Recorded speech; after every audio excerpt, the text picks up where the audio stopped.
Madam Secretary, please start the meeting. Chair, the meeting is now being recorded. Thank you. I would like to call the regular meeting of June 10th, 2024 to order. Please stand for the Pledge of Allegiance.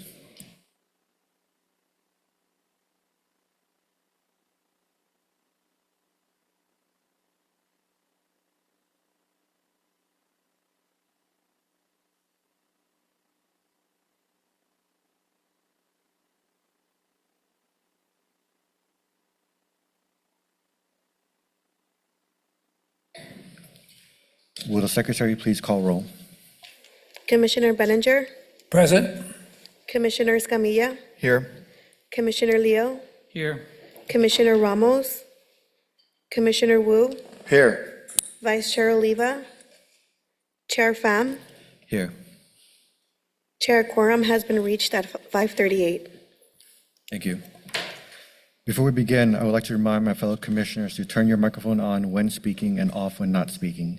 And when speaking, please place the microphone about 4 inches away from you. Members of the public may attend Planning Commission meeting in person or virtually via Zoom. I now invite the Commission Secretary to describe the way the public can access and participate in the meetings. This meeting is being live streamed via our portal at www.sana-ana.primegov.com/public/portal and to YouTube at www.youtube.com/City of Santa Ana videos. If you would like to provide public comment, you may do so in the following ways. Join the meeting via Zoom, enter meeting ID number 865-9539-6063. When the item that you would like to comment on is being discussed, select the hand icon to let us know you would like to speak. You will be called upon by the name you entered. You can also join the meeting by calling 669-900-6833. Enter meeting ID number 865-9539-6063. When the item that you would like to comment on is being discussed, press 9 to let us know you would like to speak. You will be called upon by the last 3 digits of your phone number. After you're called upon, you may press 6 to unmute yourself. For those of you who are attending this meeting in person and would like to provide public comment, please fill out a request to speak form and turn it into the secretary. All speakers will have 3 minutes to speak, and I will alert you when your time is up. Moving on to public comments on non-agenda or non-public hearing items. Madam Secretary, does anyone wish to speak? If you're attending this meeting in person and would like to comment on non-agenda or non-public hearing items, please fill out a request to speak form and turn it into the secretary. If you're participating via Zoom and would like to comment on non-agenda or non-public hearing items, please select the hand icon and unmute yourself. If you are calling in and would like to comment on non-agenda or non-public hearing items, please dial 9 and then 6 to unmute yourself. We have 2 speakers.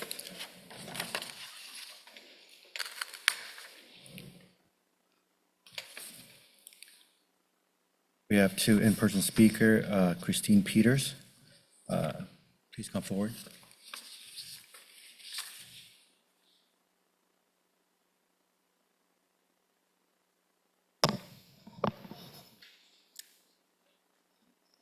Good evening, Chairman Pham and members of the Santa Ana Planning Commission. My name is Christine Peters, Welcome Home OC Program Director at Orange County United Way. As we all know, homelessness in Orange County has grown to crisis proportions. Thousands of our neighbors have lost hope on the streets, including veterans, individuals with disabilities, women and families, young adults, and a growing number of seniors. It's why Orange County United Way and its partners in the business, philanthropic, faith-based, nonprofit, and government sectors launched United to End Homelessness 6 years ago, and a year later established the Welcome Home OC Landlord Incentive and Housing Navigation Program.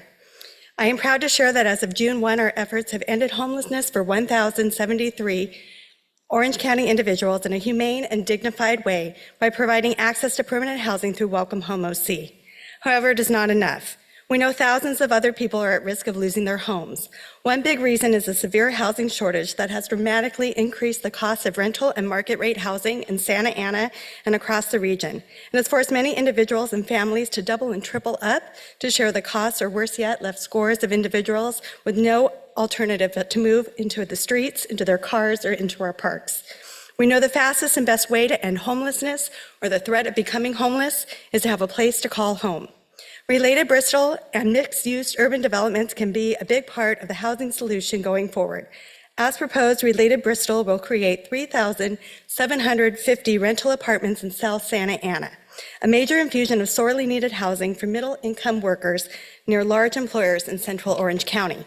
It will significantly increase the overall supply and provide new housing opportunities for all incomes, both on-site at Related Bristol and throughout the neighboring community as individuals relocate to the new project.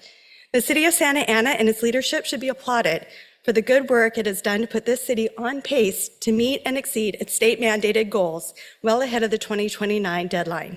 The city should also be recognized for working collaboratively with Related California on a new 86-unit mixed-use affordable and supportive housing community, the Crossroads on Washington. Related is the largest mixed-income residential developer in California, and Orange County United Way is delighted to be working with Related on this opportunity. In our quest to end homelessness and provide adequate housing for all, Orange County United Way is proud to support Related Bristol, and we urge you to set hearings and ultimately approve this vital addition to the City of Santa Ana. Thank you. Thank you. Our next speaker is Ana Munito.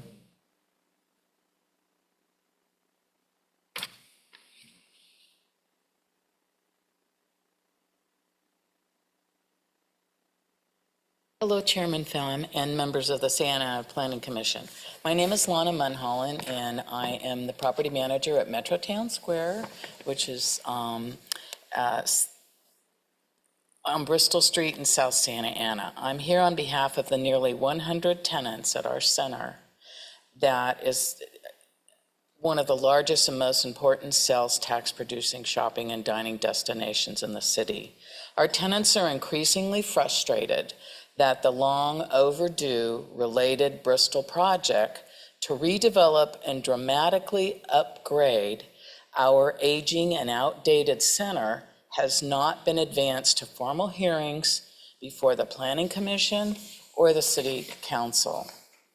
All 98 leases at our 41-acre center expire at the end of 2025.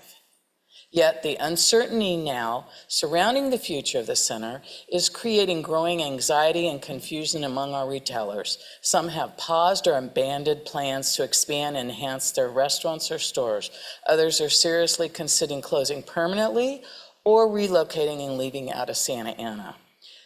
How do I know this? Because my job is to talk with these owners and retailers on a regular basis. They ask me about the status of Related Bristol.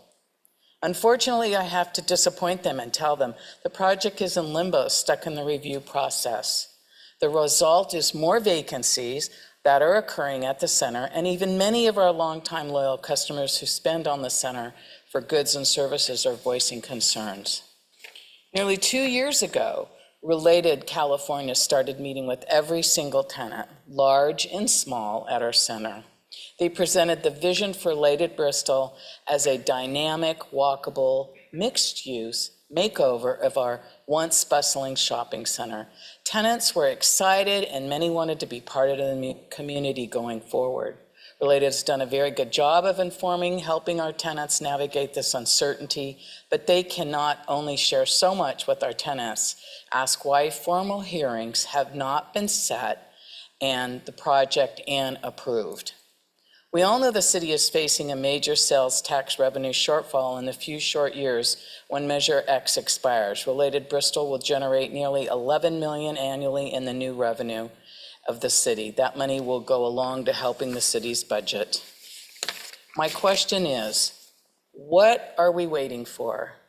Please set formal hearings for Related Bristol. Thank you for listening to me and the 98 retailers who are about this city and its future. Take action before this once-in-a-generation opportunity slips away. Thank you. Thank you. Do we have any speakers online? We don't have any speakers on Zoom. Thank you.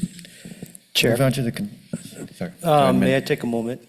we have had received a number of comments, both publicly as well as seeing in the media and the press on some of what is, I guess, questioned as to the perceived delay by the city.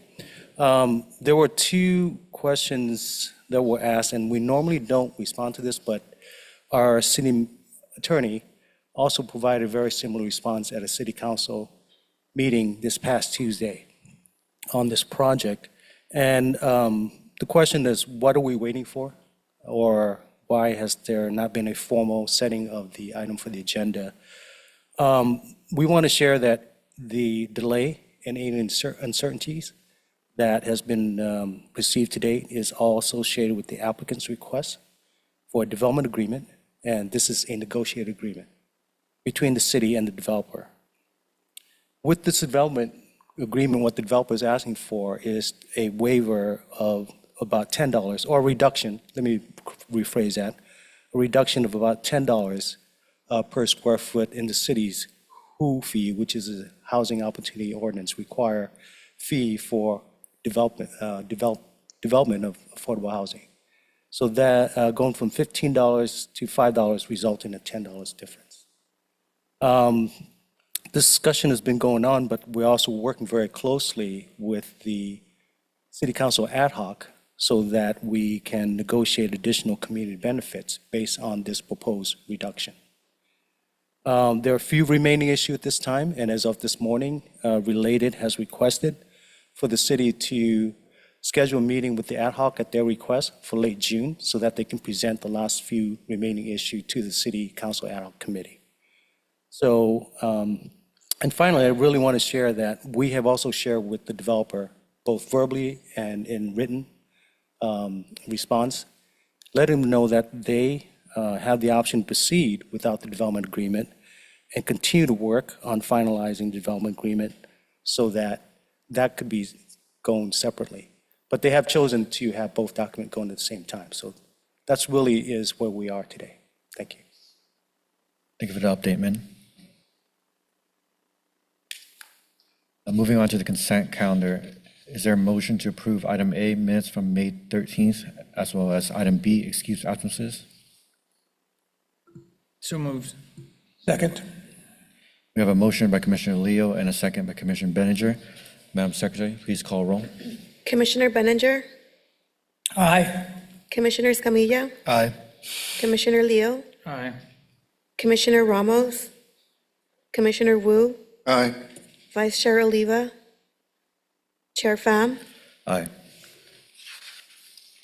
Motion approved by majority votes with Vice Chair Oliva and Commissioner Ramos absent. That concludes the consent calendar. Moving on to the public hearing, I will now review the process for the public hearing so that everyone knows what to expect. Staff will be providing a presentation, asking questions, and answering questions from the commission. The public hearing will then be open. The applicant will then be given the opportunity to speak, limited to 15 minutes. Members of the public will then be given the opportunity to comment, limited to 3 minutes. Applicant will then be given the opportunity to respond to comments made by the public, limited to 5 minutes. The public hearing will then be closed. Discussion will return to the commission with formal action taken to approve, deny, or continued review of the application. Please consider the following suggestion when organizing your comments. Please state your name and address, which is voluntary. State whether you support, oppose, or are neutral to the proposal. Your statement should include all pertinent facts within your knowledge. Please note, decisions on this matter is final unless appealed within 10 days by any interested individual or party. Recommendations on this item will be forwarded to the City Council at a later date for final determination. This is the time and place for a conditional use permit number 2023-05 for the property located at 719 East First Street, Unit A, located within the Transit Zoning Code SD-84. Before we begin, do any of the commissioners have anything they wish to disclose with regard to this item? Seeing no disclosure, Christian will now provide a brief presentation. Christian. Thank you, Chair. Good evening, Chair Pham and fellow planning commissioners. Tonight, I will be presenting a request for a conditional use permit for an ABC license upgrade from a type 41 to a type 47. The applicant is La Brisas Restaurants. They're requesting an approval for a conditional use permit 2023-05. again, to upgrade an existing Type 41 license to a Type 47 beer, wine, and distilled spirits for on-site consumption at the existing eating establishments located at 719 East First Street, Unit A, located in Ward 6. Staff is recommending approval of this CUP. The site is located within the general plan land use designation of Urban Neighborhood Medium, UN 40, and the site is located within the Transit Zoning Code area, or SD 84, under the land use category, the land use district of Corridor. The surrounding land uses include single-family residential to the north, a daycare center to the east, a commercial retail establishment located towards the south, as well as an auto body repair facility located towards the west. The site is approximately 0.4 acres, or 17,500 square feet, and the unit size is 1,575 square feet. The existing site contains a building of approximately 3,670 square feet. This is a multi-tenant commercial building located off the northwest corner of First and Lacey. The on-site sale and consumption of beer, wine, distilled liquor will be an ancillary component to the indoor dining services offered at La Brisa's restaurants. The restaurant can accommodate approximately up to 60 patrons, and the proposed business hours are from Monday through Wednesday from 8 a.m. to 10 p.m. and Thursday through Sunday from 8 a.m. to 12 a.m. There's no outdoor dining associated with this business, nor proposed at this time, as well as no live entertainment proposed at this time. The site was originally developed in 1988 as a multi-tenant commercial building and has consistently retained a restaurant tenant since then. The La Brisa's restaurant was issued a certificate of occupancy in 1996.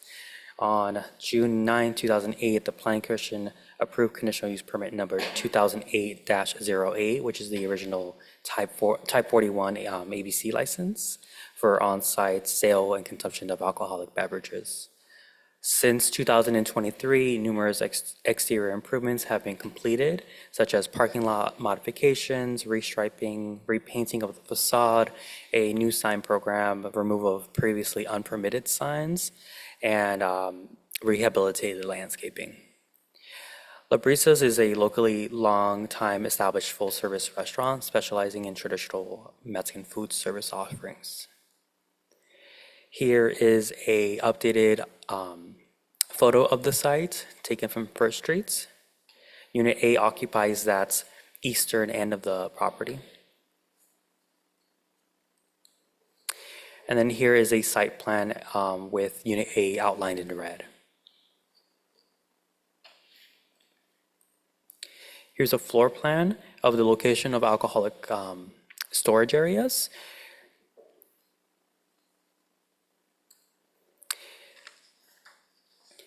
And based on the analysis of the project, La Brisa's meets both state and Santa Ana Municipal Code qualifications to be considered eating establishments eligible for a Type 47 license. The storage and display of alcoholic beverages are less than 5% of the gross floor area at 0.008%. And the police department has reviewed the request and found that the site, while it is located within police grid number 185 and is ranked 3 out of 102 police grids, it's within the second percentile, which is within the 20th threshold established by the state for high crime. The police department is satisfied with the request and does not oppose the granting of the conditional use permit. Santa Ana Police Department believes that the operational standards and conditions of approval included will mitigate any potential impacts on the surrounding community. Moreover, there are no code enforcement violations on the sites. Additionally, any conditions of approval, property maintenance agreements, and standards within the Santa Ana Municipal Code will address any potential negative impacts. While the site is located within a census tract that is deemed overconcentrated by the state of California Department of Alcoholic Beverage Control, which is census tract number 750-.02, This census tract encompasses much of the downtown core of Santa Ana. As part of the analysis, staff carefully evaluated the East First Street corridor, which is currently experiencing heightened levels of loitering, transient, and illicit activities. There are several existing site conditions that have resulted in less than favorable environment for many commercial businesses along the corridor. For those reasons, enhanced conditions of approval have been added to the resolution and to the staff report that address these ongoing issues along the East First Street corridor, so as to not exacerbate the existing conditions located around this area. With that said, pursuant to the California Environmental Quality Act, CEQA, the project is categorically exempt per section 15301, class 1, existing facilities. Environmental review number 2023-14 will be filed for this project, and there are no physical impacts associated with this project. With that said, staff recommends adopting resolution approving conditional use permit number 2023-05 as conditioned. We staff are available for any questions, and we also have the applicant, the business owner, here on site. Thank you, Christian. Does any of the commissioners have any comments or questions for Christian? Commissioner Benninger? Thank you very much for that presentation. Have there been any police activities called to this facility in the last 5 years? I'm sorry, could you repeat that question? Have there been any police that have been called to this facility for disturbances in the last 5 years? We have data for calls for service within the last year. However, it only indicates the area within 500 feet from the property. Let's see. For calls for service, 534 calls have been made to the police department for service. And out of that, only 77 have been reported incidents. And again, it's not particularly specific to this business, just 500 feet within the business location. And as far as the number of licenses, type 47 type in this precinct? Yes, there are, give me 1 minute. There are 61 existing on-site licenses for that census tract area, which includes the downtown core. 19 of those are type 41s and 26 are type 47s. Is there any violation as far as limits that this type of license we have in this area? In terms of limits, Is there any state limit as to how many type 47s we can have in the census area? well, the state classifies 10 as allowed for this area, for it not to be deemed over-concentrated. But there's no hard limits. Thank you. Commissioner Escamilla? I guess, can we pull up the photo of the site's current conditions? Yeah, that one. And, okay. So there's a brief mention of this. So I guess with the code and sign compliance, my understanding is we essentially made the applicant replace the top sign there with La Brisa's Restaurant because it used to say like La Brisa's Mexican Restaurant. So I presume it was too large or maybe had too many characters, I think. With the previous sign, there were numerous issues with code compliance. One of those was that it was too large in terms of width. Okay. And then the other sign that's there, kind of where the arrow is pointing at where Unit A is, so there was a removal of that sign as well? Yes, the applicant didn't want to include a secondary sign. Okay. And then did we also make them take down the monument sign as well? That was the property owner that wanted to remove the monument sign. It is included in the sign program for a placement of that sign in the future, but at this time, they didn't want to pursue that. Okay. And then so the property owner also then removed the, I guess, oh my gosh, what the parklet that used to be there? The outdoor dining areas? Yeah. That was a symptom of the COVID era, like a legacy from the COVID era. They did remove it, but that was not part of this. That part, okay. Okay, yeah, just trying to understand the changes. So I guess just for me, I think as part of our overall like zoning code update, I definitely think we need to make more allowances and flexibility with the signage.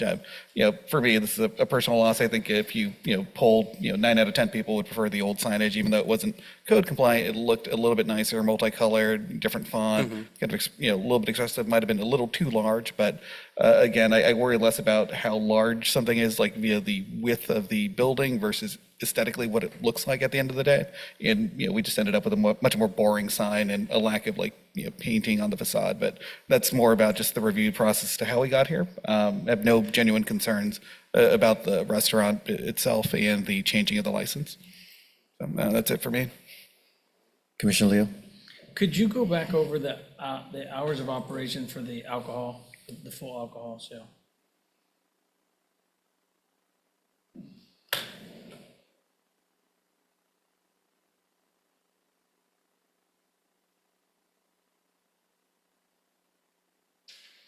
Thank you. Commissioner Wu? Currently, they have a beer and wine type license, Yes, that's correct. and they want to add distilled spirits. Yes, And the hours currently are 8 to 10, right? And then on weekends, it's 8 to 12. correct. And the location of this place is on First Street, which is the main thoroughfare, right? Could you repeat that Just last part? before you go under that bridge, right? Yes. Okay. Do we have any although we cannot anticipate the patronage, the amount of alcohol they drink, we do have a problem in the city with drivers, right? So is there an association that I can draw from that? Or by granting them a license? I'm sorry, could you repeat the last portion of your question? Well, they already have a beer and wine, for which there's no complaints against them, right? That's what you're saying. So they've been good. Okay. With the additional adding to still until 12, it kind of gets loud. Are they going to have entertainment? They're not proposing entertainment at this time. And there's no outdoor dining too, right? Yeah. No, not at this time. I don't know how to really think about it. Thank you. Thank you, Commissioner Wu. Just for some clarification on my end, I know that part of the conditions was to remove some of the covering on the windows storefront. Is there a timeline for when the applicant needs to have that completed before the the CUP is executed? Yes, that is required prior to the issuance of the Type 47 license. No other questions for me? We'll now open the hearing up to the public. Is the applicant present? Would you like to speak on the matter? Oh, you can approach.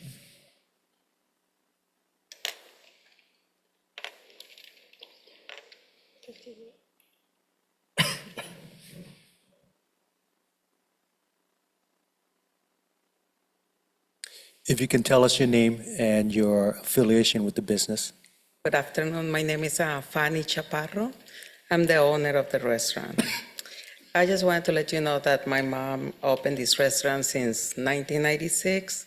So we have been, little by little, we have been improving, and we have great food, and having this license approved will help us also improve our sales, and hopefully we'll get approved.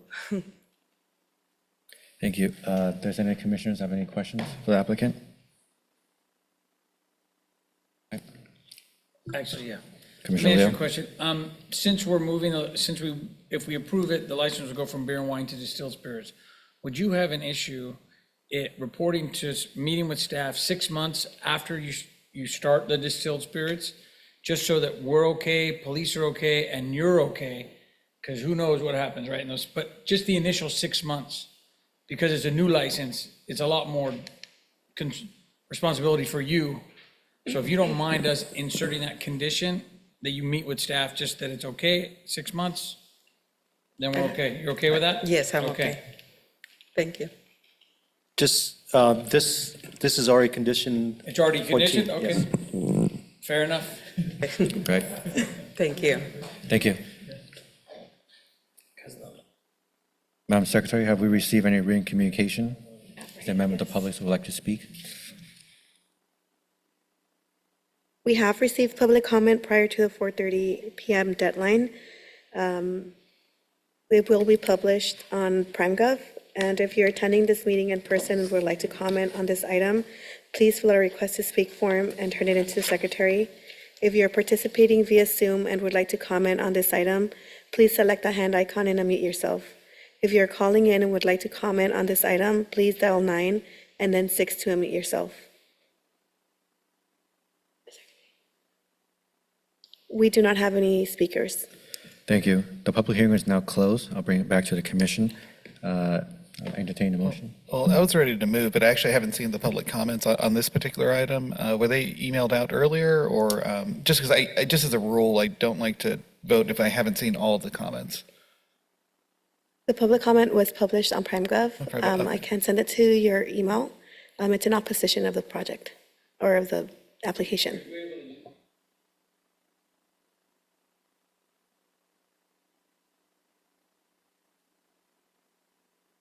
If you don't mind.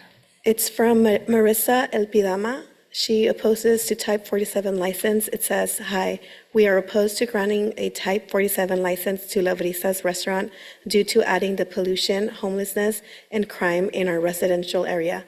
We are already dealing with all these 3 issues in our residential area, and to grant a Type 47 license to La Brisa's restaurant will add to the growing problem we have living near the restaurant and add to the intensity of these challenges. Please update us on the results of this meeting. Thank you, Mr. and Mrs. Elpidama."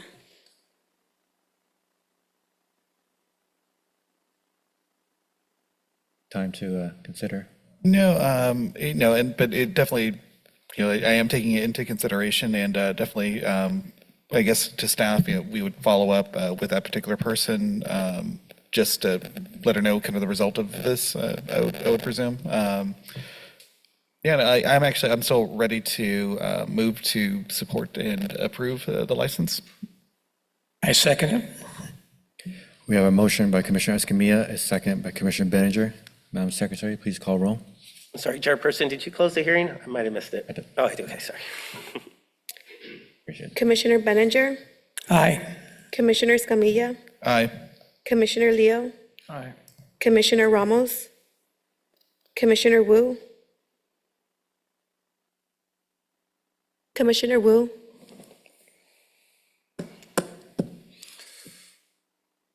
Aye. Vice Chair Oliva, Chair Pham. Aye. Motion approved by majority vote with Vice Chair Oliva and Commissioner Ramos absent. Moving on to item number 2, this is the time and place for tentative track map number 2023-05 and density bonus agreement number 2024-01 for the property located at 1921 West Washington Avenue, located within the 2-family residential R2 zoning district. Chair Pham, can I ask, would it be appropriate if I ask our Executive Director a question regarding? I think, I was wondering, when the area become oversaturated with the sale of alcohol. Commissioner Wu, I think maybe since it's already been Over- voted under on, the you can discuss comment, with, okay. thank you. Before we begin, do any of the commissioners have anything they wish to disclose? Seeing none, Christian? Thank you, Chair.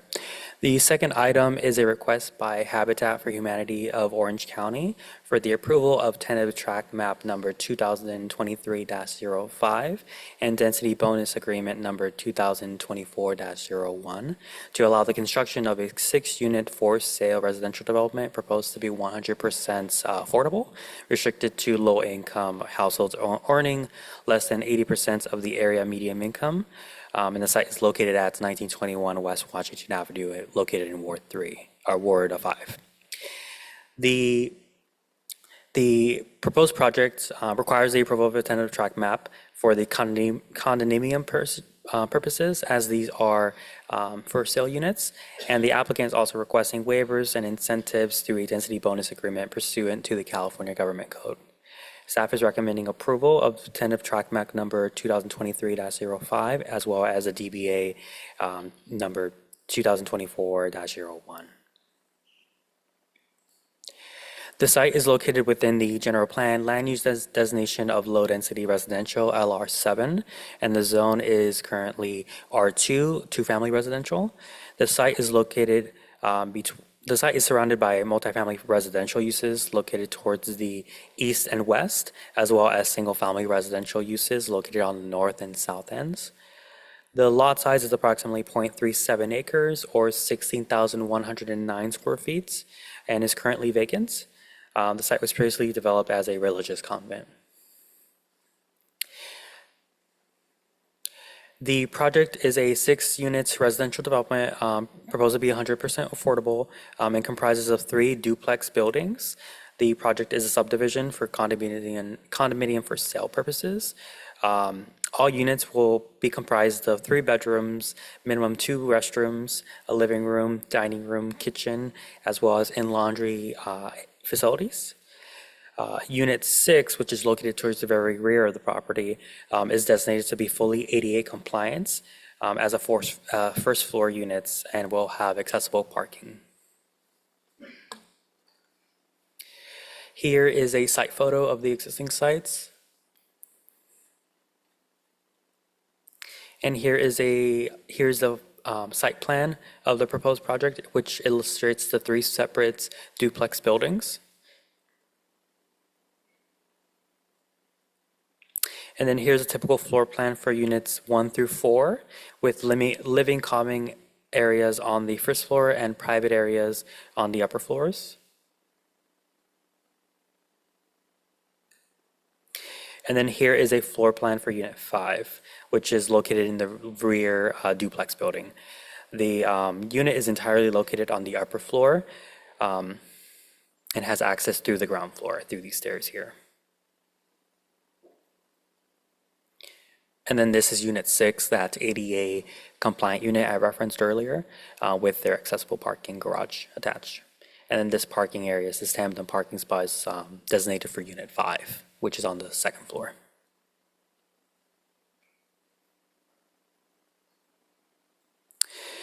Here are the elevations for units 1 through 4. The elevations are identical for both the front and the center duplex buildings, with the exception of the front porch. The front porch, which is the color elevation here, will only exist on unit 1, which faces the street. The remaining porches will have remaining units will have similar portico designs, which is indicated here. The project features traditionalist farmhouse style, as well as exterior horizontal and vertical board siding, exterior wood finishes, vinyl hung windows, wood eave brackets, wood trellises, as well as decorative light fixtures. The overall design, massing features, and materials of the new construction will be compatible with and complement the variation of styles within the neighborhood. And then these are the elevations for that rear duplex building, which contains units 5 and 6.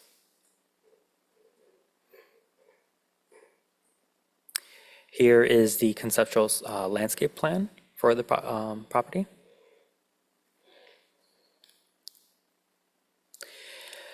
And then all 6 units are proposed to be, again, 100% affordable, designated to offer to low-income households earning less than 80% of the area median income. Each affordable unit will be restricted for sale and held vacant for sale to be eligible for a household for a total period of no less than 45 years. The area median income, or the AMI, is currently set by the California Housing and Community Development Departments, and for Orange County, that is set at $129,000 for a family of 4. The subdivision request is governed by Chapter 34 of the Santa Ana Municipal Code, as well as the State Subdivision Act. The applicant is seeking approval to create 1 legal lots and 6 residential condominium lot units. The subdivision is consistent with the general plan, with the exception of the noted request for concessions and incentives and waivers, which allow deviation from code requirements as permitted by state's density bonus law. The map has been found consistent with the California Subdivision Act and Chapter 34 of the Santa Ana Municipal Code. Additionally, any covenants, conditions, and restrictions, CCNRs, will be recorded as part of the final map to ensure that the common areas are well maintained. This slide provides a brief overview of the state density bonus law. The purpose of the density bonus agreement is to encourage the development and availability of affordable housing by requiring the inclusion of affordable housing within new developments. The law allows developers proposing 5 or more residential units, as well as other projects such as common interest developments, to seek increases in base density for providing on-site housing units in exchange for providing affordable units on site. To help make the construction of on-site affordable housing units feasible, the law offers developers to seek up to 5 concessions and incentives and/or a unlimited number of waivers to facilitate the production of units, which are essentially variances from development standards that would help the project be built without significant burden and without significant detrimental health to the public. Pursuant to California Government Code Sections 65915 D1 and 65915 E1, a local jurisdiction is limited in its ability to deny requested concessions and waivers and is preempted from denying the increased density required by the state density bonus law. The site is in compliance with the state density bonus law and provides parking at a rate of, provides 15 total parking spaces at a rate of 2.5 spaces per unit. The proposed development exceeds the minimum parking requirement ratio by 2 spaces per unit or 12 spaces. So there's a surplus of 12 spaces on sites as what's required by state density bonus law. The project will have 100% affordability rate with the 6 units proposed to be affordable. As such, the state density bonus law allows the developer to request a maximum density bonus of 80%.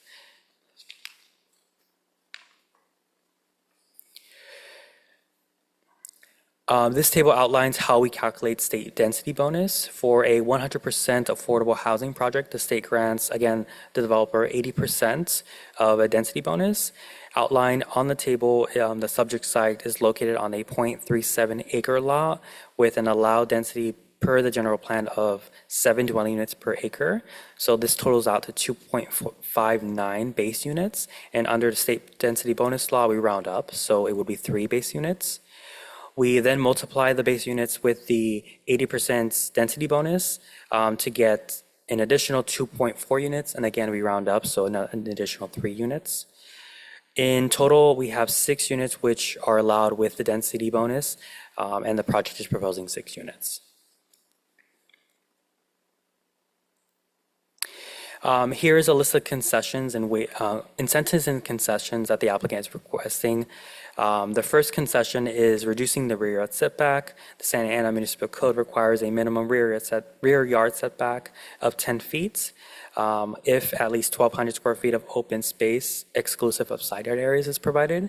The applicant is proposing to reduce the rear yard setback to 6 feet, but is in compliance with the requirement for open space. So they are proposing 1,204 square feet of open space requirements, open space exclusive of side yard areas. And to further alleviate the setback deficiency, the project proposes a 29 3/4 upper story setback from the rear property line, which helps facilitate and control the mass of the structure being a little bit too imposing on the rear yard area. Additionally, the applicant is requesting to concede the front yard fence requirement. The Santa Ana Municipal Code requires that fencing within the front yard area be a maximum of 3 feet in height for frontages that are fronting a non-arterial streets. The project proposes a fence up to 6 feet within the front yard area to, one, screen the AC condenser that's in that area, as well as provide compliance with the requirement for open space, for private open space. To help alleviate this deficiency, the landscape plans provided show enhanced screening proposals, which include vertical landscaping elements to ensure a harmonious and softer transition from the front yard's plant and shrubs to the area of the built structure with the unit in the front. The applicant is also requesting the third concession to reduce the separation requirement between the primary structures. Santa Ana Municipal Code requirements requires a minimum setback of 15 feet from primary structures, and so the applicant is proposing to have a reduced setback of 10 feet between the front duplex and the center duplex, and 9 feet from the center duplex towards the rear duplex. Reducing the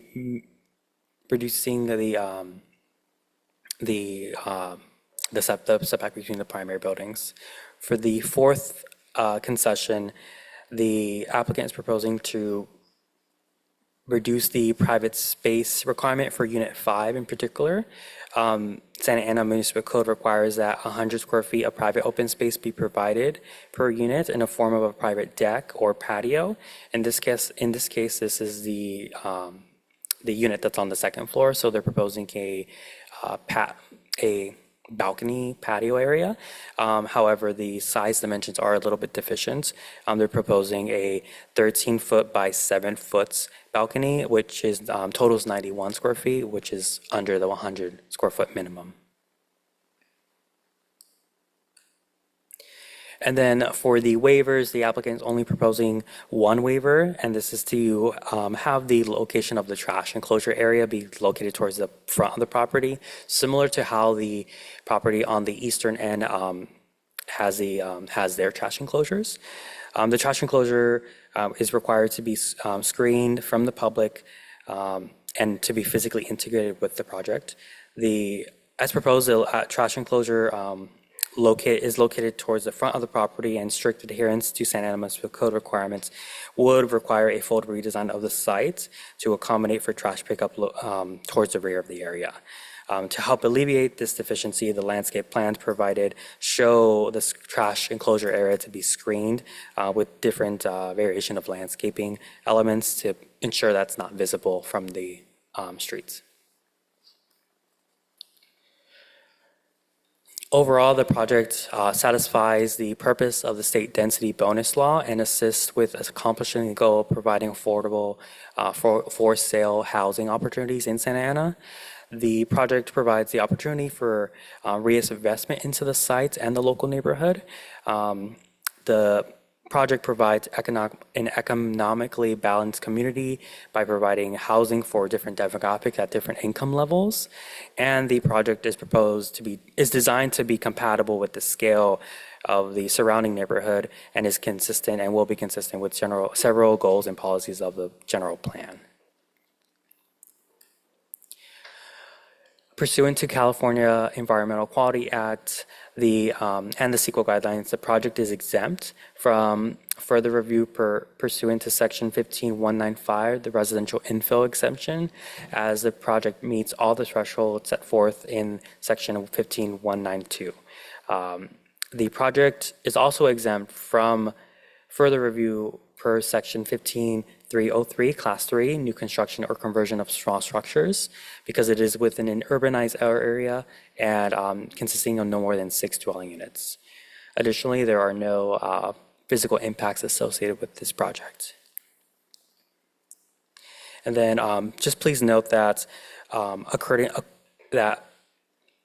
please note that after further review, staff felt that these two exemptions were more appropriate to utilize for CEQA that was previously provided in the public hearing notices.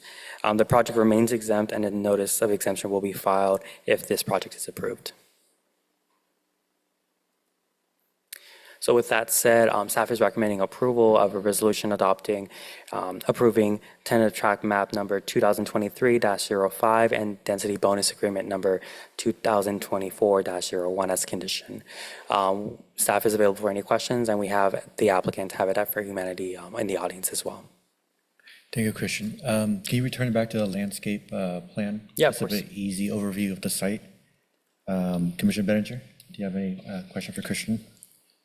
A couple questions on this. Habitat for Humanity in the past have had some of the owners helped build or work on the projects. Will there be any of that in this project? Okay. And assume they're under supervision so that everything meets code. Okay. One concern that I had is how does it fit in with the other surrounding buildings? And in your presentation, you mentioned that it will fit in with the other surrounding buildings. How many units are there in some of the multiple family units that are next door, 2 blocks or 2 homes down? Adjacent to the sites are, I believe it's 3 units. However, they're not duplex units, they're more like single family. So they're 3 units each. And that's on the eastern side of the property. So this will be this will be the largest number of units. It will contain more units. Yeah, it will be larger. I do applaud the number of parking spaces, seeing the parking's tight in that area, and I do applaud the 2.5 units on that. That's all I have right now.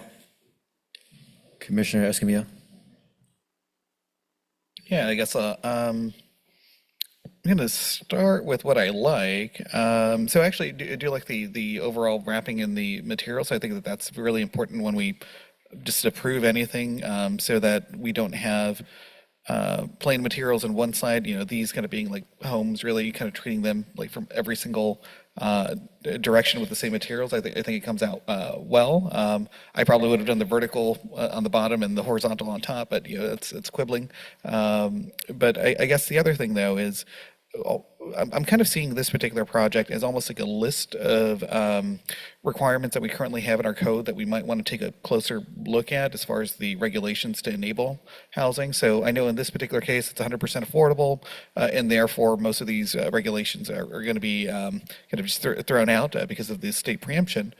But, really calls into question, does the active requirement of having a 15-foot spacing on these types of R2 lots, whether that prevents construction just overall in the city. So I think this is a pretty good project to take a look at and to flag for our zoning code update as far as what standards we might want to try to take a different look at. And I think that also includes the way that we treat our 6-foot, in this case, we're allowing a 6-foot fence. And I know now that every other person in that neighborhood is going to come to us and ask us for a 6-foot fence. And I don't think we have necessarily anything in place to make that happen, but it might be worth taking a look at. So again, just the same way that we kind of pointed to the previous project as a way to re-examine the sign code, this one does seem to have some lessons with the rear yard setback, kind of that treatment of the second story step back, and some other conditions on site that I think are good to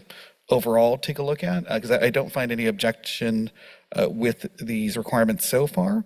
I think the only question I'm going to have for the applicant is they use the state density bonus here, but I'm not sure if there was any consideration of our local density bonus, because we do have a provision that essentially allows for probably another 50% units, now times 6, so probably up to 9 units on site, with a provision within the Santa Ana Municipal Code when it talks specifically about affordable or for sale housing. So I'm not sure if that was ever part of the consideration or conversation, or is it really just the parking minimum that's really going to get in the way in a site like this? There were multiple factors. This project is being funded by public funds through a pre-commitment letter through the Housing Division. So that may be a more appropriate question for our Housing Division as well as the applicant. But there were stipulations in that letter. Okay, I see Judson approaching. Thank you, Judson. Yes, absolutely. Thank you very much, Commissioner. When our Housing Division recommended approval of this project to our Community Development Commission in July 2022, the commission actually directed us to return with a larger project. So the initial project was for 4 units, and they directed us to come back with a larger project. And so we evaluated the feasibility of a larger project together with our colleagues in the Planning and Building Agency and came back in August 2022 with a 6-unit project. So that's how we landed at a 6-unit project. No, Judson, okay, this is going to open up more questions now then. So was there any internal discussion as far as like upping the number then, or was it just 6 seemed like reasonable given the site considerations in the particular neighborhood? Or I just want to know like if that is even being brought up in as part of the consideration. Yeah, and this was 2 years ago. It was not considered for more than 6 units. And I think most of that discussion was surrounding whether or not 6 units was even feasible as opposed to 4, and also the financial constraints, because the financial request increased from $1.9 million to $2.2 million with that increase of 2 units as well. Okay, thank you. Commissioner Leo? Had a question about,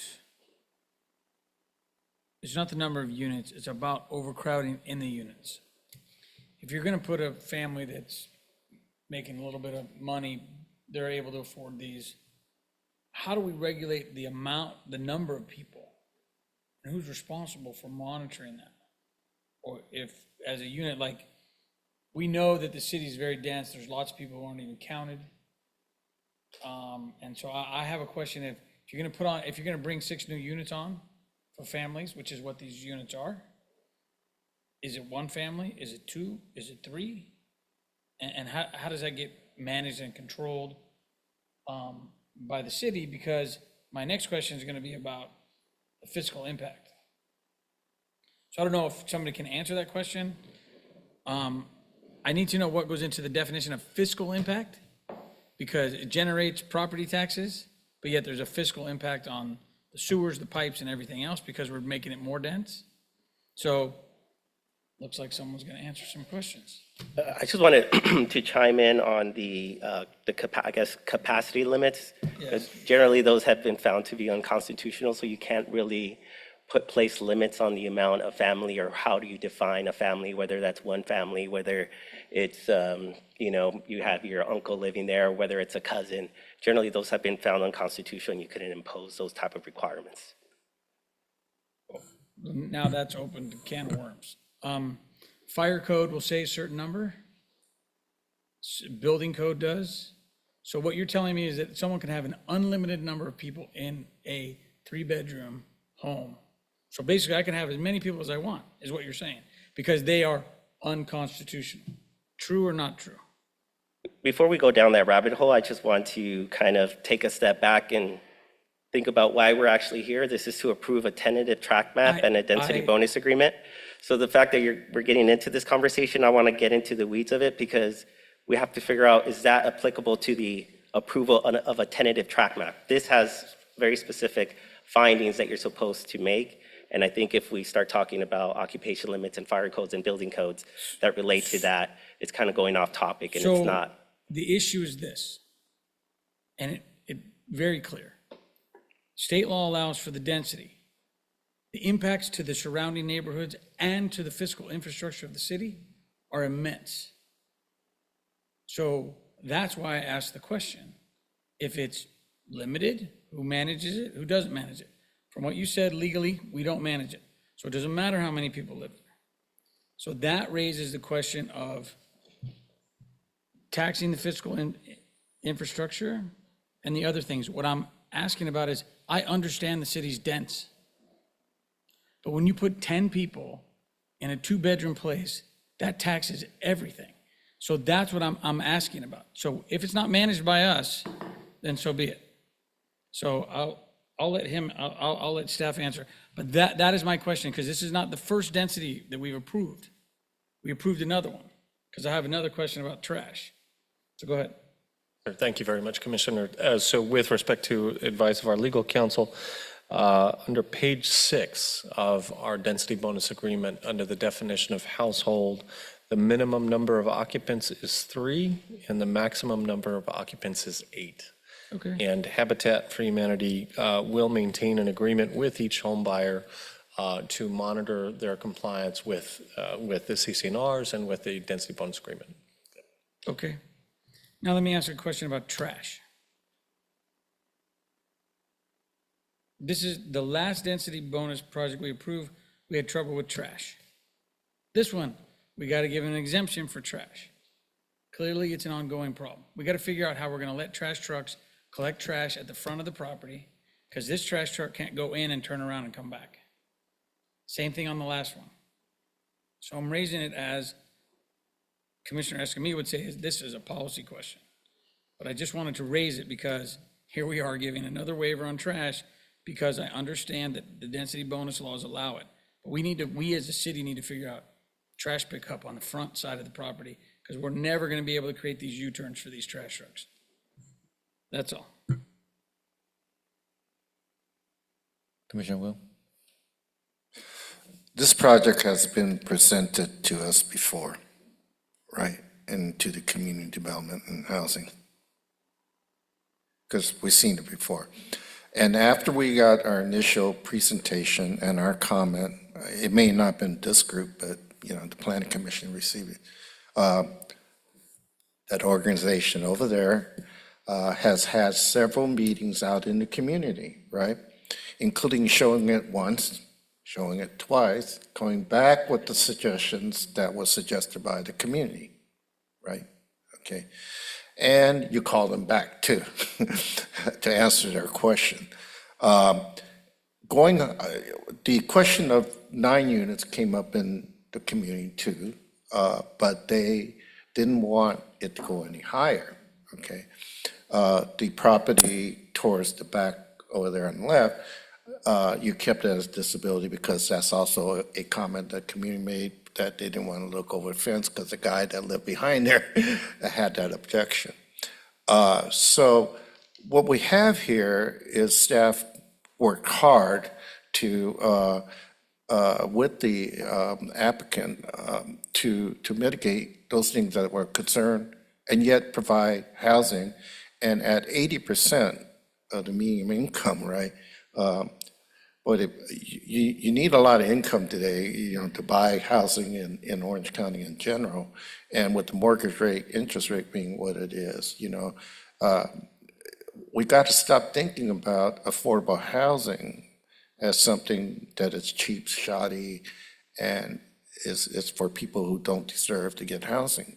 I think we need to think about that once you become a homeowner, you start caring about protecting your investment.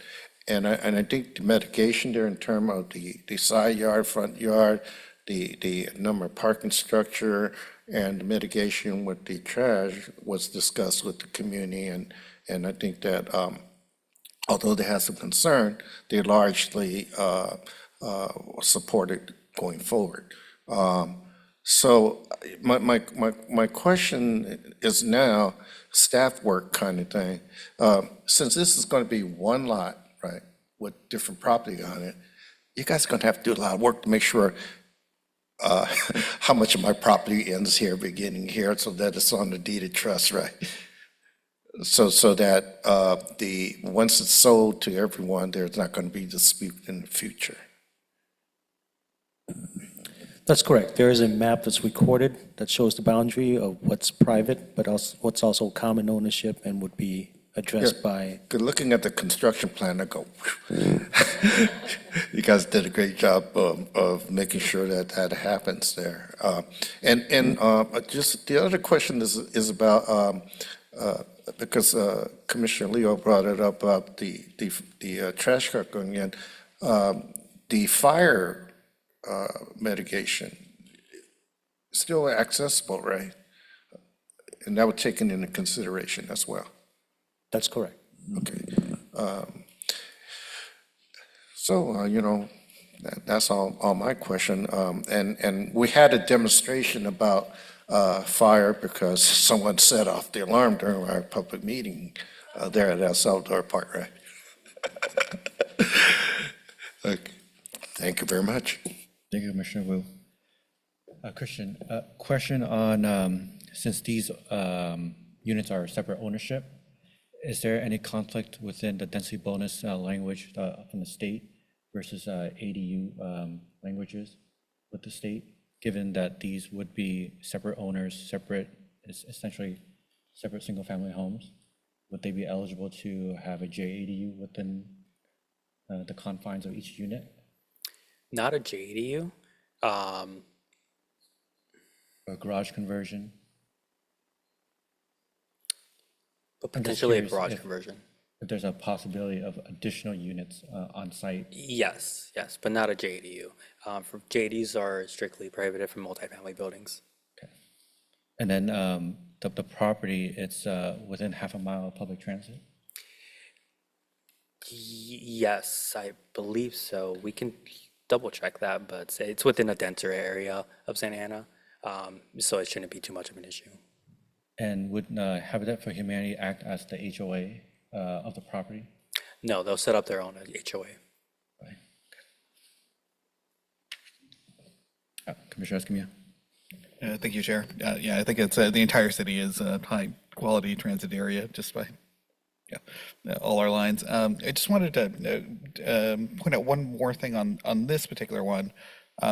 So I know that we're not talking about design because we're just kind of looking at the project, and we have to meet objective standards. So I know that one of the standards that we ended up implementing then was having that step back.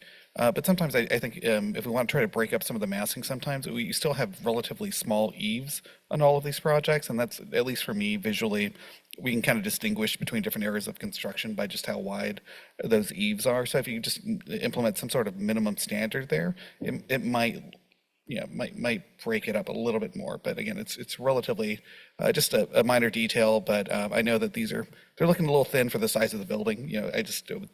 That was the only observation. But again, we can't do anything here. But if we're looking to revise the code, that might be an opportunity for any. Are there any other questions for Christian? Seeing none, the public hearing is now open. Would the applicant like to speak on the matter?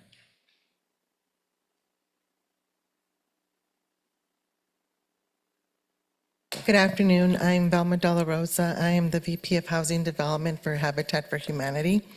And so first of all, I would like to thank the city and the staff that we have been working very closely with to be able to bring these 6 affordable homeownership opportunities to residents or individuals who work in the city of Santa Ana. And Commissioner Leo, when you mentioned about a lot of families, I feel compelled just to share that when we qualify families for homeownership, one of our priorities and one of our values is about providing families with a decent and safe place to live. And the way we are structured and set up to provide or select the families, we don't set a price by market value. What we do is set it up based on 30% of their income. And so one of the reasons it's to eliminate the need for having multiple families to live in one housing unit and to really make a difference and have a positive impact in the quality of life of these families. So we are very excited to be able to bring these opportunities to the community, the Artesia Pilar neighborhood, and possibly see some of the residents there become homeowners and really deepen their position as a stakeholder in their community. But we thank you for this partnership, and we look for future opportunities as well. Thank you. Thank you.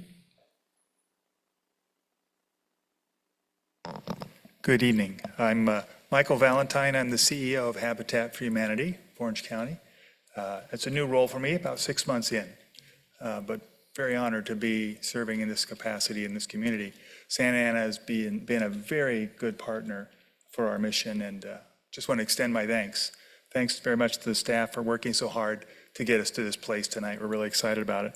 I wanted to answer your question about sweat equity. That's one of the requirements. So each applicant has to put in 250 hours of sweat equity. That be on their home, could be on another project, but they get to work and get some equity into that. I want to let you know about the fire issue. All these homes are fully sprinkled. So that really helps in terms of protecting that asset. And with concerning trash, right up there in the front near the street, I think it's kind of convenient for that to happen. So I think we really put a lot of thought in this to make it practical and an affordable project. So we thank you for your consideration on this and look forward to building another one in your city. Thank you. Do any of the commissioners have any questions for the applicant? Well, Commissioner Escamilla? Not really so much a question, as far as a comment, just thank you for, doing these projects. And I do like the shift that, oh my gosh, Habitat for Humanity is doing, where we're looking at multifamily as an option for home ownership. Being in a more urbanized location, I really do think it's an open opportunity. So, definitely congratulate you on making that transition. I know you had a similar scale project over in French Park recently, and then I know that's going to breaking ground and some opportunities in Anaheim, I think, as well. So definitely some good work, and just kind of looking how we kind of provide that missing middle type of density that kind of makes sense in some of these neighborhoods and some of these corridors. So just thank you for that. And I think really the question that the question for everybody at home, do we have a rough estimate as to how much these are going to cost folks, or like what we're looking at? Even if it's just a rough estimate at this point, give you time. I don't know if you need a calculator or something. I don't know. Well, if you look at the median income of 129, 80% of that is 103,000.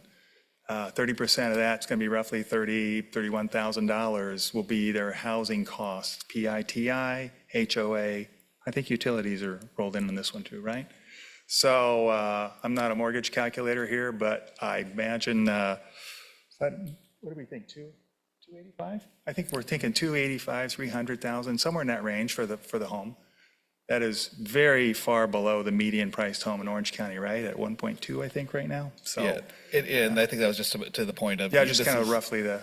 Yeah, and this is really, I think, just that first rung in the home ownership ladder. I think it's extremely important. And so, and the mortgage is going to vary again, depending on if a person's making 80%, 75, just depends where they're at when we're qualifying the families. So, thank you. Commissioner Wu? I want to first thank staff for coming out to the community meeting with the Artesia Pilar neighborhood. Your presence there was very important, so thank you very much. And thank you, Johnson, for coming down there as well. I'd like to ask the VP a question, please. At one of the meeting, you guys made an effort to look for people that lived in the neighborhood to know about it, to sign up, including an outreach to the Black community as well, because I got those emails through my housing side. And also what the network, your affordable housing network, it went out to them, and there were people that came to the meeting as well to be kind of pre-qualified, fill out the application and all that. Right. I just want to put that on record.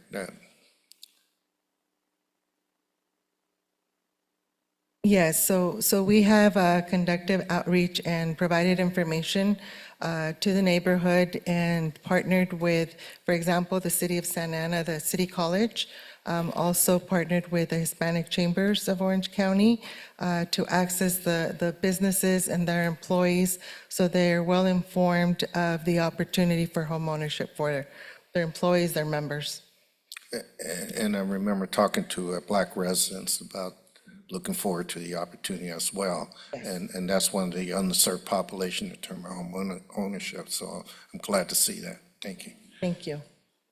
Why have you ask a quick question? for your prospective residents or applicants for these property, are there any agreements between yourself and the applicant that any major improvements on the property, does that impact the resale value if they choose to resell? Okay, with a Habitat home, they're going to be managed by the HOA, which limits the major improvements, but there are affordability restrictions and resale restrictions for the family where a significant investment in improvements would not result in a higher resale price because the home is based on a family's ability to pay. And so it's always based on the income, AMI, versus the market rate in the surrounding community. And that's to maintain affordability so that when they sell, a new family that meets the income requirements can move in and we can continue to provide affordable housing. And for your more recent projects, have you seen any of the residents choosing to add an ADU to their property? Not at this any form? time. Not at this time? Right. And is that something that is considered? I'll speak to that. So that came up at one of our residents. And to get any project, do any changes to their house, they do have to get our approval. And we actually consulted with our attorneys to determine that a junior ADU is not, doesn't work in our projects at all. So we've got that information and can give that to the homeowner if they ever need it. So we really restrict that. That I think would be really detrimental to this project too, because the parking would just be severely hampered. So yeah, junior ADUs are not something we approve of in our projects. Thank you. Commissioner Benninger? I guess the question is really for Justin Brown. One of the things that your department's done in the last couple of years, which I truly supported and even recommended to council, is assistance with first-time buyers getting into a home. Could any one of these 6 units of person apply for assistance for down payment? Thank you, Commissioner. That would actually be considered double dipping. It would be an additional subsidy to that family. So these units are going to be priced already for families, for low-income families. So the additional down payment assistance would not be necessary. Thank you.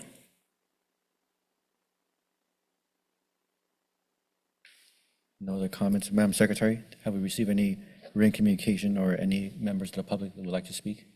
We have not received public comment before the 4:30 deadline. If you're attending this meeting in person and would like to comment on this item, please fill out a request to speak form and turn it into Secretary. If you're participating via Zoom and would like to comment on this item, please select the hand icon and unmute yourself. If you're calling in and would like to comment on this item, please dial 9 and then 6 to unmute yourself. We do not have any speakers. Thank you. If that's the case, public hearing is now closed. I'll bring it back to the commission. Is there any discussion that needs? I'd like to move that we approve. I second. We have a motion by Commissioner Benninger, a second by Commissioner Wu. Madam Secretary, please call roll. Commissioner Benninger, Aye. Commissioner Escamilla, Aye. Commissioner Leo, Aye. Commissioner Ramos, Commissioner Wu, Aye. Vice Chair Oliva, Chair Pham. Aye. Motion approved by majority vote with Vice Chair Oliva and Commissioner Ramos absent. Thank you. Thank you.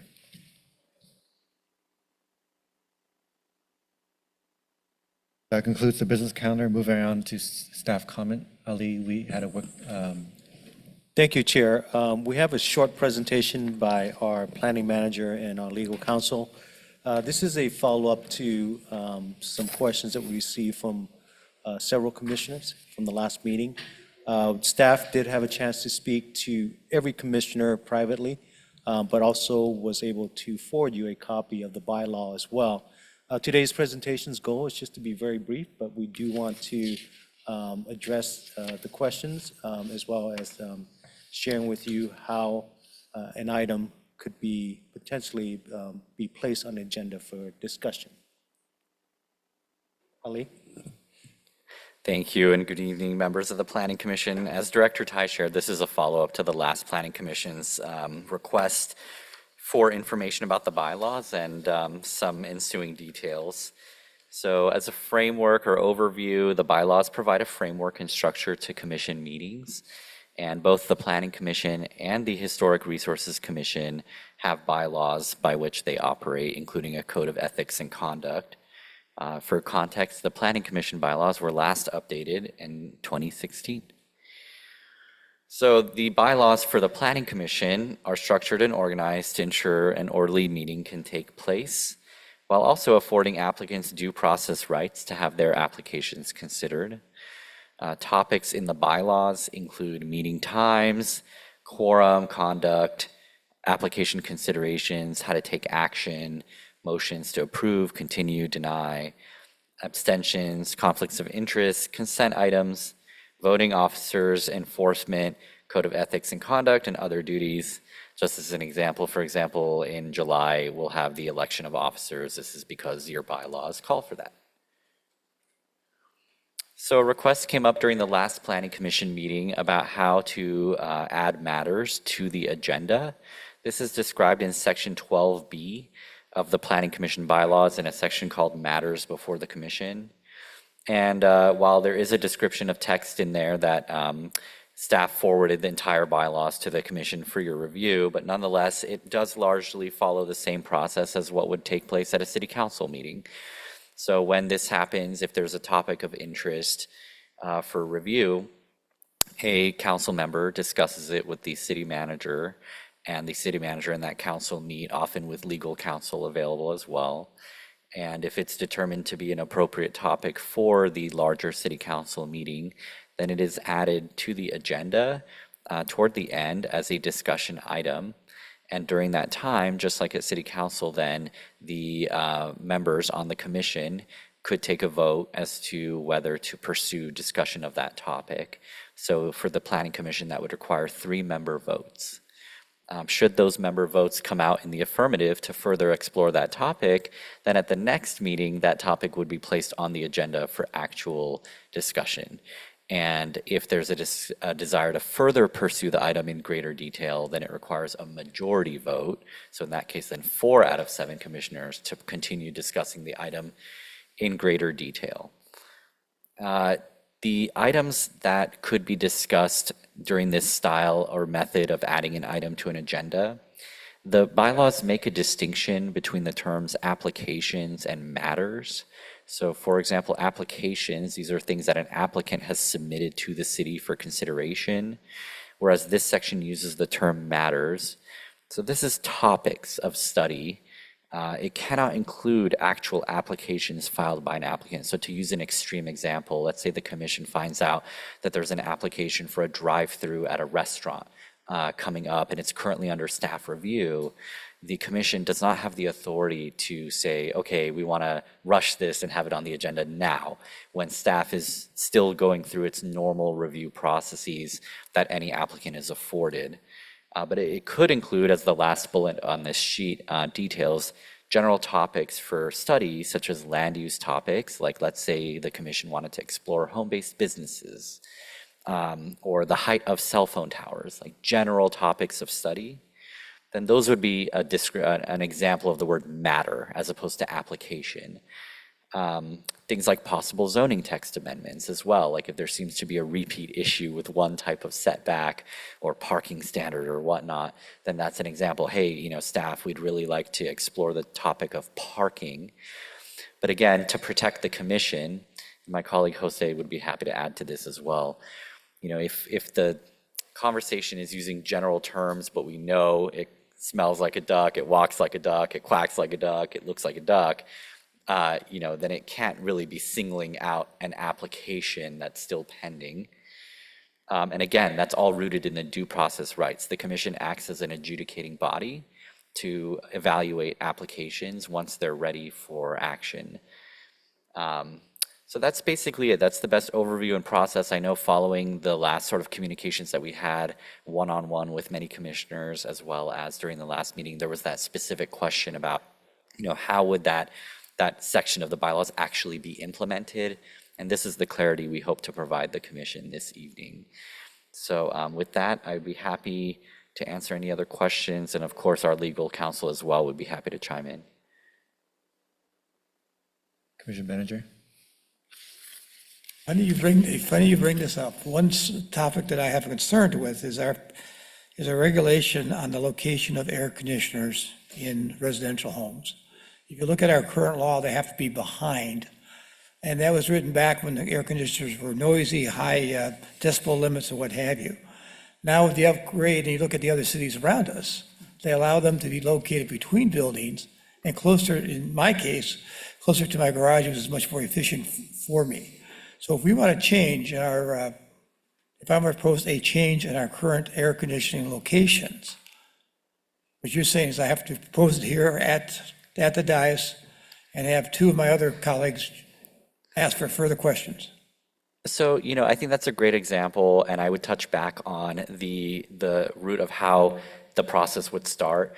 If the commission has any topics that you're interested in discussing, like that's a very specific and good example for tonight's meeting, then follow the process of just contacting Director Tai or myself directly, and we'll evaluate, is this something that even needs like discussion by the broader commission, or is this like a, wow, that's a really good point, maybe we could include it in our next batch of zoning code cleanups, or please keep that on the docket and we'll continue to evaluate things like that in the zoning code update that's currently underway. And that is also a good segue for me to remind the commission there's plenty of outreach opportunities coming up for the zoning code update, and these are the exact type of topics that staff would benefit from hearing about so that we can finally address them in a comprehensive manner in this zoning code update that we've committed to having done within 18 months. Well said, Ali. Thank you.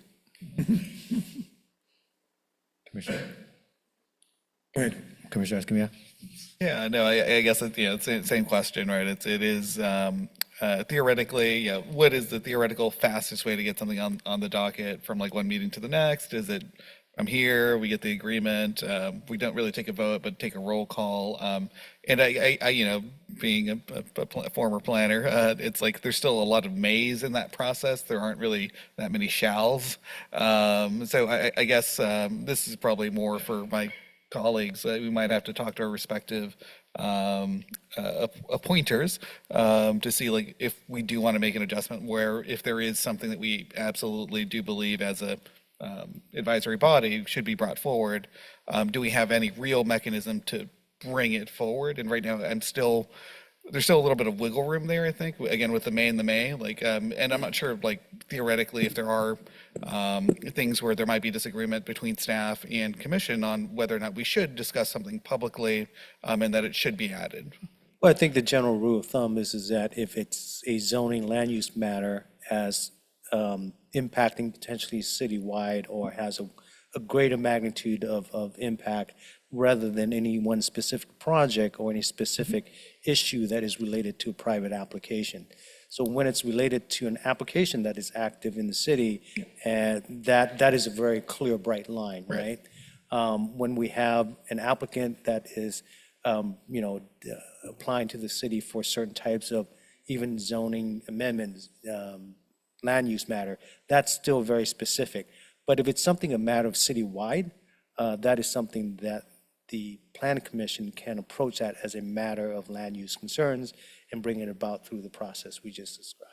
Okay, so I guess the recommended process right now is still email and notification. I would presume with like at least a 2-week lead to add onto the agenda, like an item for a vote, to then add it for an official vote. The city council has practiced it that way, and that is what is shown to you as the process by which a matter can be placed on an agenda for discussion and then further consideration. Okay.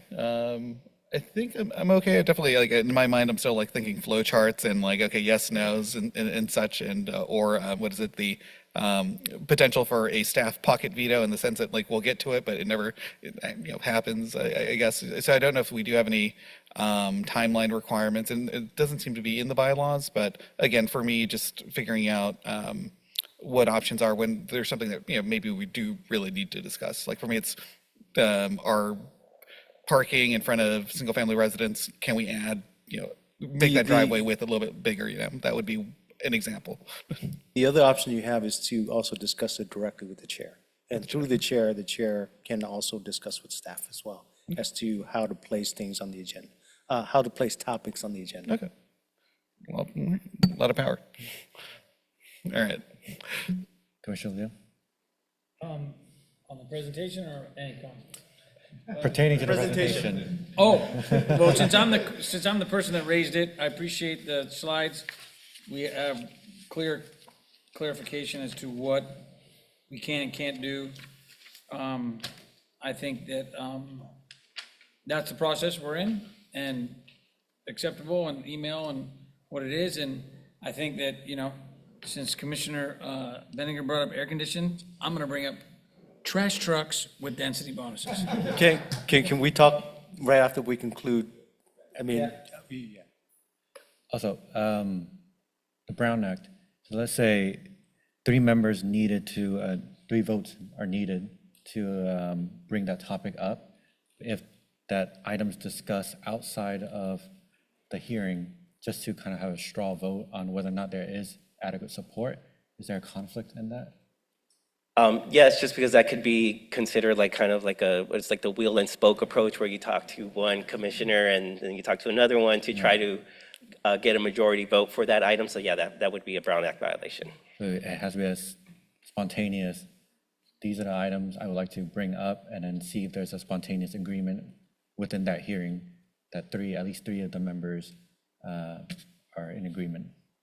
So like the appropriate step, as Ali outlined, was to talk to him and Min about the topic, and then if they deem it appropriate, they will agendize it, and then it's an open discussion there whether you guys want to actually move forward with that topic, and that's when you would vote either with the 3 votes for preliminary review or a more in-depth review with the majority vote.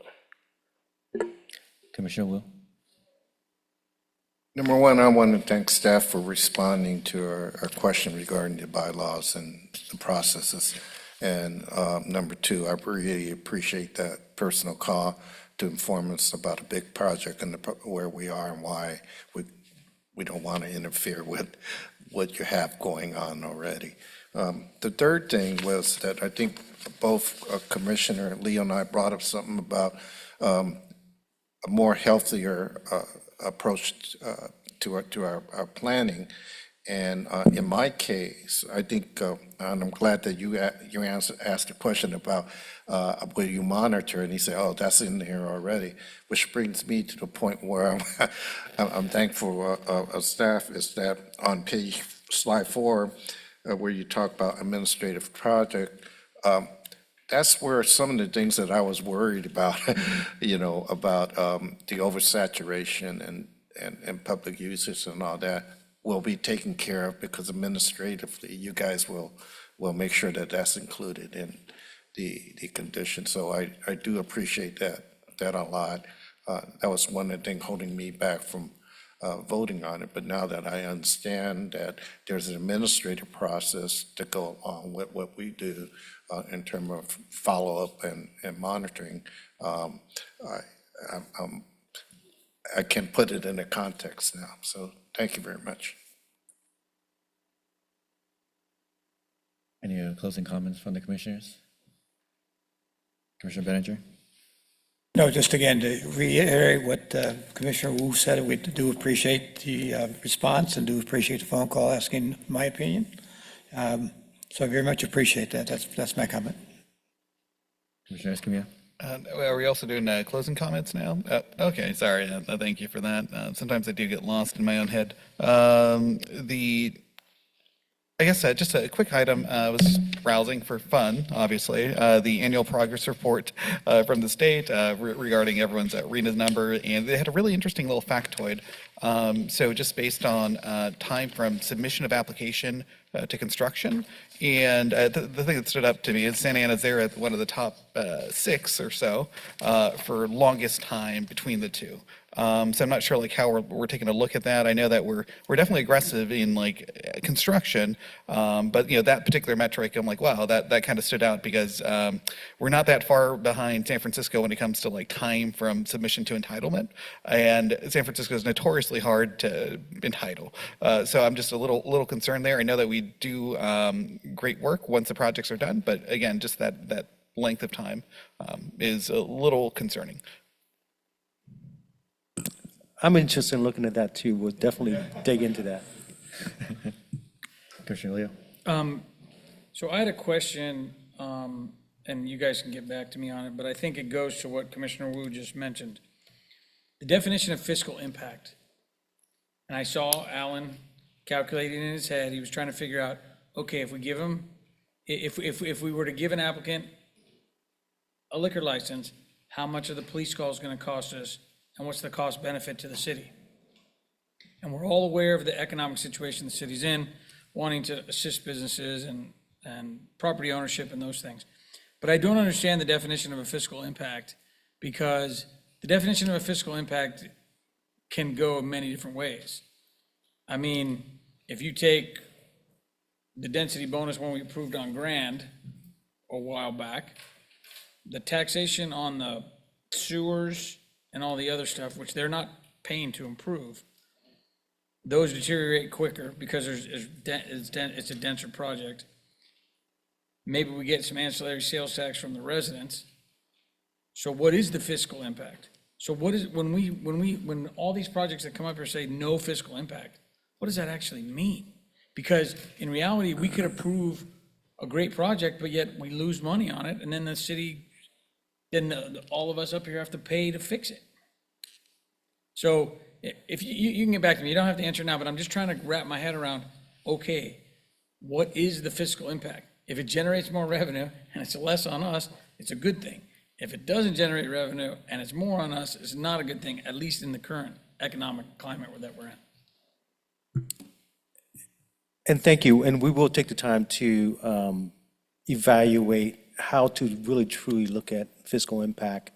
It was included, if I recall, as part of the staff report, really more for informational purpose, because the Planning Commission's role is to really look at and review and approve land use issues, and not necessarily the economic and financial impacts. But since it's such an interesting item, and many of our community are so interested in how does this impact us economically, that was one of the reasons why the report was expanded to include that. For the city council, when they include fiscal impact, it was more looking at the impact of a decision on city fiscal impact, meaning that, the city operational impact, how does it cost us? So we can certainly look at that and provide some additional information to the commission, but that's just some background on that section. So from a legal requirements perspective, you don't need that section to Right. make No, a no, decision. And then actually, in fact, you shouldn't even put that as a part of the land use decision. But I get what you're saying. No, so for instance, the density bonus one on Grand, when you add additional units to the sewer line, right? Who pays to widen the sewer line? If, for instance, it blows up, we have, and Carl and some of us who have lived in the city a long, long time, Manny's been here a long time, we have old clay pipes. When we start to add more and more use onto the pipes, we're bound to have problems, and therefore there's a fiscal impact that gets unfortunately spread amongst all of us as a sewer fee increase.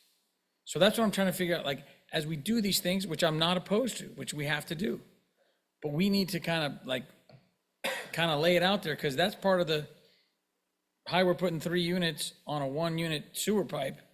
Well, that's a recipe for disaster. We do have development impact fees that pave, for these some of types it, of right. services.